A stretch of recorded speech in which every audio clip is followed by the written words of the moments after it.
2015 Challenger is dramatically enhanced from today's car. If you look at today's car, it's actually a 1970 inspired version. The new one is a 1971. Now, to the uninitiated, you might look at that and say, we didn't change that much about the car. But to the true enthusiasts, number one, we didn't want to change the iconic silhouette of the car. We didn't want to change the muscular proportions of the car, but we needed to update it. So we took everything that made it a 70 and we updated it to a 71. So we were very careful on the exterior to make it an evolutionary change, but what you don't see from the outside is everything that we changed on the inside. So underneath the sheet metal is the next leap forward for this car. We literally changed everything on the inside from a clean sheet design. So merging the heritage with the new technology.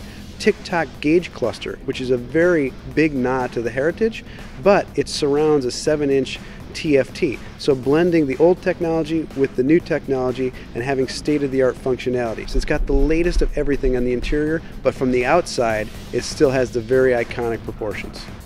Heritage is absolutely critical to this car. This customer really identifies himself with the first generation muscle car. And we're actually bringing in two different customers. We're bringing in customers that remember the first generation car, and maybe they had it, maybe they didn't. Maybe they longed to have it at the time but couldn't get it, but now they can. They can relive what they didn't have back then. And we're bringing in a brand new customer that was born a little too late and didn't get an opportunity the first time.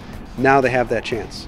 In addition to everything we've changed on the car, the evolutionary change on the outside, the changes that we made to the interior, the leapfrog in technology on the safety technology, we also didn't forget that it's a muscle car. So first and foremost, we had to upgrade the performance of the car.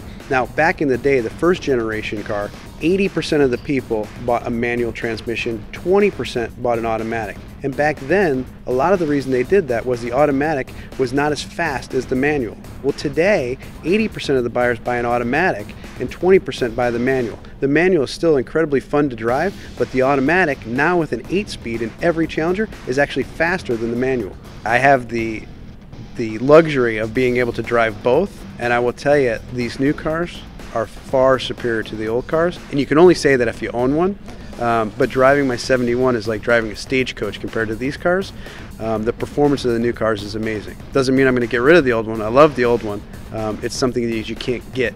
The sensation of an old car is just something you can't duplicate. But from a pure performance standpoint, the new cars absolutely blow the old ones away.